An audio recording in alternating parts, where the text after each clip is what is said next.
Yang ketiga adalah Safa dan Marwa, atau disebut juga dengan tempat orang-orang Sya'i. Nah, Safa adalah sebuah bukit kecil, ikhwatal iman, yang terletak di bagian bawah gunung Abi Qubais, ya, berada di sisi tenggara Ka'bah dan jaraknya sekitar 130 meter darinya. Dan dari situlah ritual sa'i dimulai. Hal ini biasa dilakukan oleh orang-orang yang menunaikan ibadah di sana, khususnya ibadah haji dan ibadah umrah, ikhwatal iman ya azani Allah. Kemudian Marwa. Marwa adalah sebuah bukit kecil yang terdiri dari batu putih. Nah, kita bisa cek ya kalau kita pergi ke kota Mekah, yang terletak di sisi sebelah timur laut Ka'bah dan jaraknya sekitar 300 meter, dan ia bersambung dengan gunung ya yang disebut juga dengan gunung Qu'ayqi'an ya, Qu'ayqi'an ya. Dan disitulah ritual sa'i berakhir. Kemudian tempat sa'i ya, tempat sa'i adalah jarak yang membentang antara kedua bukit tersebut, Safa dan Marwa ya. Dua bukit tersebut adalah Safa dan Marwa. Panjangnya kurang lebih 395 meter dan lebarnya 40 meter. Dan melakukan sa'i di antara keduanya merupakan bagian dari ibadah haji dan umrah ya. Kemudian orang yang pertama yang melakukan sa'i antara Safa dan Marwa adalah istri Nabi Ibrahim yang bernama Hajar ya, ibunda Nabi Ismail sallallahu alaihi wasallam.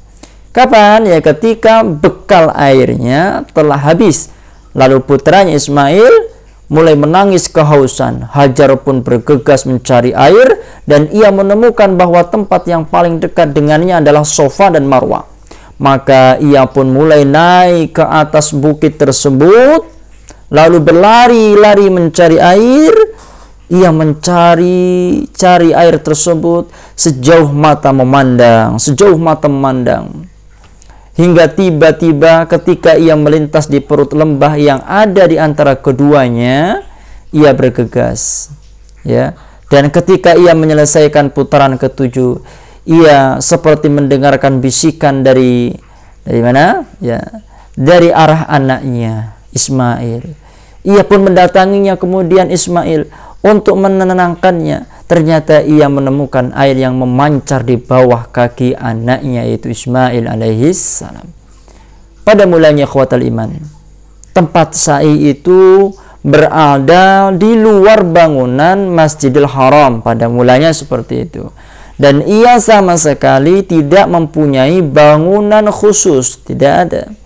Lalu pada tahun lebih 1339 Hijriah, di masa Asy-Syarif Al-Husain bin Ali rahimahullah ta'ala, tempat itu kemudian diberi atap.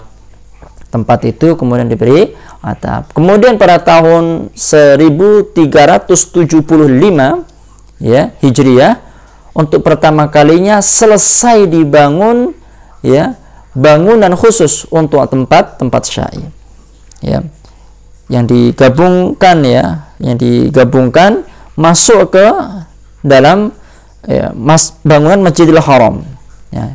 Ini terjadi pada masa perluasan kerajaan Saudi generasi pertama ya. Kita bisa mengecek terkait berita atau informasi ini dalam tarikh Madinah Al-Haram. Kemudian ikhwatul iman ya, Khadim Al-Haramain, itu pelayan dua kota suci, yaitu Raja Abdullah bin Abdul Aziz hafizahullah ta'ala, pada tahun 1428 Hijriah memerintahkan untuk melakukan pembangunan kembali terhadap tempat sa'i dan melakukan perluasan pada bagian sebelah timur. Kemudian menambahkan lantai ketiga sehingga lebarnya menjadi 40 meter kurang lebih. Ya, sehingga total luasnya adalah 72 meter persegi, ya. Persegi ya, meter persegi. Ya, setelah sebelumnya ya seluasnya adalah luasnya berapa? 29 kurang lebih 29.400 meter persegi kurang lebihnya, ya. Kemudian total ya, luas keseluruhan bangunan itu ya untuk semua lantai yang mencangkup tempat sa'i dan tempat-tempat pelayanan sekitar 125.000 meter persegi. Hadza wallahu taala a'lam bissawab. Dan ini adalah wawasan kita terkait pemahaman apa itu Safa dan Marwah, dan ini salah satu bentuk ya, situs ketiga dan termasuk syiar untuk agama Islam ini, yaitu adalah Safa dan Marwah, Bukit Safa dan Bukit Marwah.